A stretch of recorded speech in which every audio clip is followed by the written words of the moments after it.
Hello everyone, welcome to the WASABI Aquarium channel.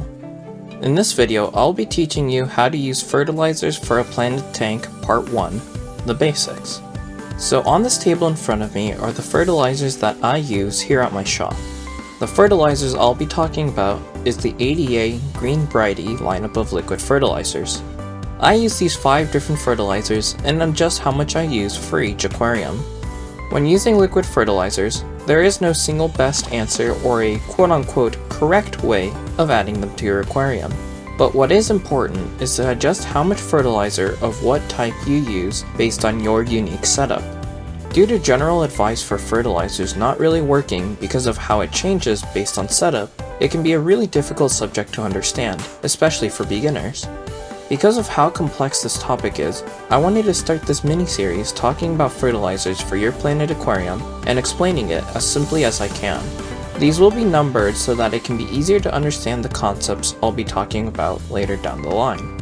Just a moment ago, I mentioned that it's important to adjust how much of each type of fertilizer you use based on your setup. For example, the age of your aquarium, the species of plants you are growing, how much plant mass you have, your water change schedule, and how much fish you have all play a role in determining what fertilizers to use and how much. Here at my shop, which has been open for around 8 years now, I have set up probably over 40 or 50 planted aquarium displays. All 40 or 50 of those aquariums needed fertilizers, and because of that, I have a solid understanding of how each of these fertilizers behave. I have also used my own displays as experiments to see what really happens with each of these fertilizers to have a further understanding of what roles each of these play. I hope that my experiences can be of use to you in order to figure out your own routine. This video is primarily aimed towards a few different types of people. For example, this video is for those of you who aren't sure about which fertilizers to use for your setup. This is also for those of you who aren't sure exactly how much you should be using or are afraid of using these fertilizers and accidentally growing algae. If you fall into one of these categories, then this video should be very helpful in answering those questions/concerns. Now let's dive into what types of fertilizers there are. You may already know this, but plants in general are very reliant on 3 major elements in order to grow. Those 3 are nitrogen, phosphorus, and potassium. Let's start with phosphorus real quick.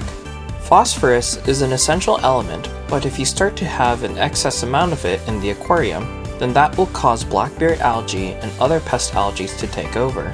Because of this, many people, including myself, choose not to add any extra phosphorus in their fertilizer routine. With phosphorus out of the way, let's talk about nitrogen. Nitrogen has a main role in the growth and development of the stems, so you will want to add it to your aquarium 100%. Next, let's talk about potassium. For this example, I have ADA's Green Brighty K and Neutral K in front of me, which are both potassium additives. Potassium plays a key role in healthy root growth and development, so it is a very important element to have. With ADA's Brighty K and Neutral K, as I mentioned earlier, they are both potassium additives, but there are some key differences to them. I won't go in depth on these differences for this video, as it is a somewhat complex topic, but a simple way to think about them is that Brighty K is for when you want to raise your pH and hardness. On the other hand, Neutral K is for when you don't want to have any changes happen to your pH and hardness. Next is the Green Brighty Mineral.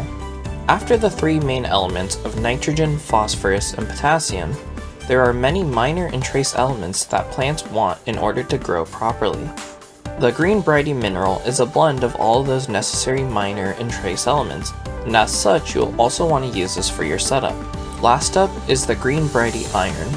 As the name suggests, this is an iron additive. The main reason why you want to add iron to your aquarium is if you are growing a lot of red colored plants. These red plants take up a lot of iron in order to keep that vivid red color.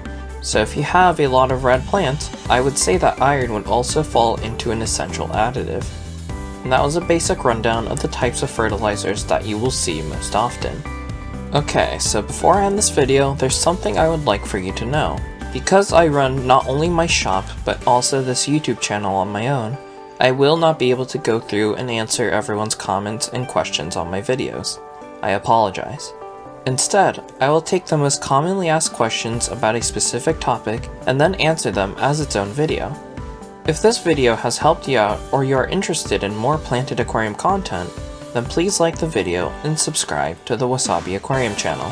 That's the end of the video. Thank you for watching.